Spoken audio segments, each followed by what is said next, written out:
Rapaz amado, hoje estou aqui para gravar mais um vídeo. E o vídeo de hoje, vamos falar sobre o KNCR11. Vamos ver seu relatório mensal de março. Vamos dar uma olhada também nas suas informações na Word. E no final do vídeo, eu trago minha opinião sobre o fundo, sobre movimentações. Lembrando que nada que aparecer nesse vídeo é recomendação nem de compra nem de vendas. Tem apenas o caráter informativo. Então, sem mais delongas, vamos para o vídeo. Relatório mensal de março de 2026. KNCR tem um patrimônio líquido de 10,96 bi, então cerca de quase 11 bilhões.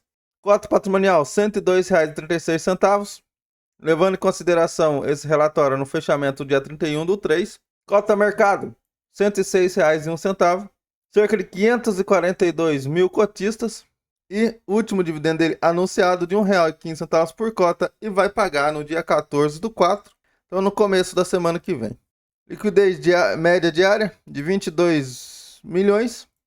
E tem a taxa média do fundo de CDI mais 2,05. Guarde esse número. Taxa média de CDI mais 2,05. Então, vamos ali na ordem, dar uma olhada nos suas informações mais atualizadas. Hoje, no dia que eu estou gravando esse vídeo, ele fechou a R$ 105,70. Então, ele já fechou um pouquinho abaixo do que está no relatório. Que estava quando fechou o relatório.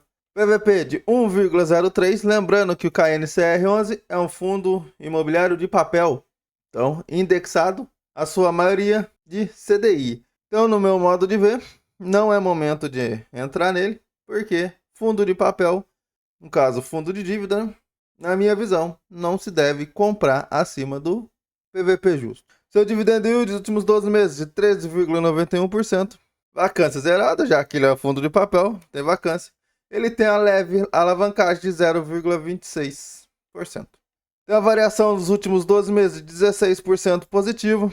Seu valor mínimo nos últimos 12 meses foi de R$ 91. E esses R$ 91 estavam um bom preço para entrar nele. Quem aproveitou nesse tempo aqui, está se dando bem. E seu máximo, R$ 107,39. Então ele está bem mais perto do máximo do que do seu mínimo, né? Seu portfólio, segundo a ordem, tem 73% em CRI, 9% em letras de créditos imobiliários, famoso LCI, 15% em caixa devido à sua recente emissão de cota e 1% em fundo imobiliário. Que nós podemos ver que seu último relatório está R$1. Seu último dividendo aqui na ordem está R$1, então ele não ainda atualizou para o último que ele anunciou. Mas podemos ver aqui que ele aumentou seu dividendo do mês passado para esse em 15 centavos. Então já deu um belo de um aumento. Antes de voltarmos para o relatório, eu venho aqui pedir que, se você é novo no canal e está gostando do vídeo, se inscreva no canal, deixa o like, ativa as notificações e deixe um comentário para ajudar a aumentar o alcance do vídeo sobre o KNCR mesmo, ou até mesmo uma recomendação de conteúdo. Então voltamos aqui para o relatório. Posição ao final do período. Segundo o relatório, ao final de março, KNCR apresentava alocação seu patrimônio de 77,9% em ativos alvos, que seria CRIs indexado a CDI, 14,3% em LCI, 7,8% em instrumento de caixa e, como nós já vimos ali antes de irmos para o Word, a taxa média do fundo indexada a CDI é CDI mais 2,05 ao ano e tem um prazo médio de 4 anos. A distribuição de dividendos nós já vimos, ele vai pagar no dia 14/4. O fundo teve início em 2012, tem a taxa de administração de 1% e não tem taxa de performance. Seu administrador é a Entregue e seu gestor a Quineia. Aqui ele traz as principais movimentações. Neste mês realizamos investimentos em novas operações de CRI no valor total de 320 milhões de reais. Daqui dá o quê? Cerca de 3% da sua carteira. Ele aumentou posição no Brookfield, nós vamos ver ali na sua carteira, que ele já tem bastante alocação nele, e fez um aumento de 190 milhões, com a taxa de CDI mais 1,71%. Ele também comprou CRI do VISC, do BH Shopping, cerca de 79 milhões, com a taxa de CDI mais 1,65%. Também nesse Ruma, no CD Santana de Parnaíba, cerca de 45 milhões e meio, com a taxa de CDI mais 1,65%. O que temos em Aqui nós podemos perceber que esses 3 novas alocações, as 3 veio com a taxa abaixo da taxa média do fundo. Então, isso daqui é um ponto para atenção. Na minha visão, não é motivo para não investir no fundo, mas se ele continuar comprando sempre abaixo da sua taxa média, com o tempo vai diminuindo a taxa média do fundo. E ele fez uma compra aqui também no Credblue, cerca de 5 milhões só, então pouquinho, mas com a taxa de pré-fixado, então pré-fixado em 15%. Aqui ele traz expectativa de desembolsos futuros. Seguimos em fase de alocação dos recursos captados na recente emissão de cotas. Então ele está realocando esse dinheiro aos poucos, tá? Ele ainda está conta com aproximadamente 2,2 bi em operações em diligências e estruturação.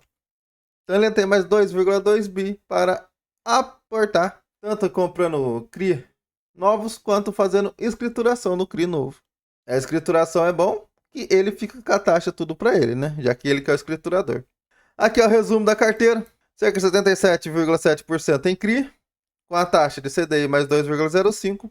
Tem 0,2% em CRI também, indexador outros, que é o pré-fixado, que ele acabou de comprar, acredito eu. 14% em LCI e outros, e 7,8% em caixa. Alocação por setor, 45% está em escritórios, 27% em shoppings e 11% em logístico. O indexador, 92%, seu indexador é CDI, 0,2% em outros e 7,8% em Selic. A Selic é o caixa dele.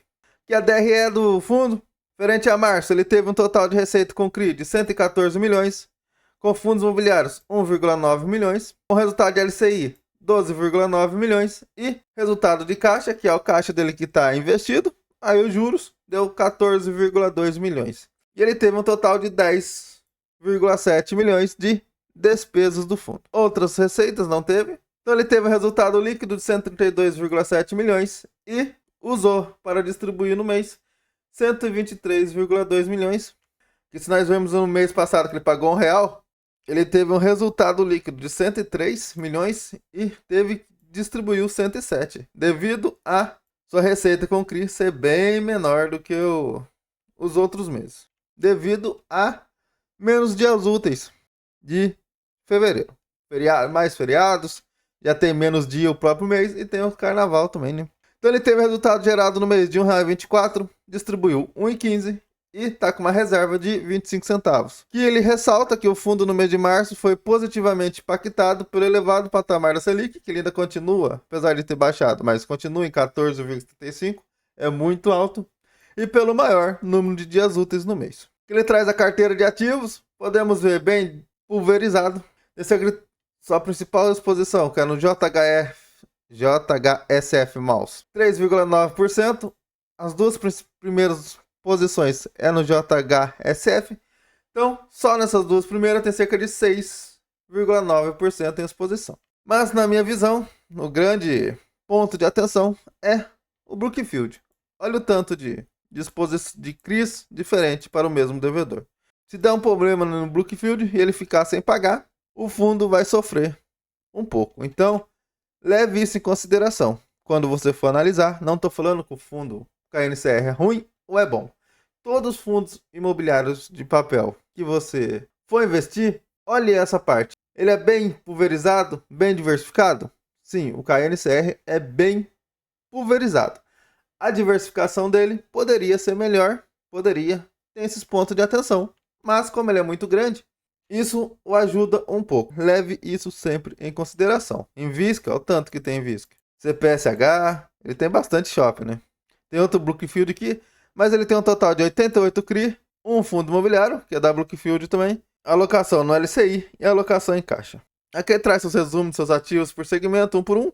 Os escritórios residenciais, tem residencial pulverizado, shopping center, galpão logístico e tem outros tipos. Bom, aqui a Quiné destaca seus fundos, né? Aqui é o KNCR 11, indexado predominantemente a CDI e o risco é menor. Então ele é high grade, segundo a Quineia. E a minha visão também, ele é um fundo bem high grade. Ele traz o total que tem de investido e aqui também ele traz o número de risco. Na visão da Quineia, quanto menor risco, menor retorno. Relatório mensal de março do KNCR 11.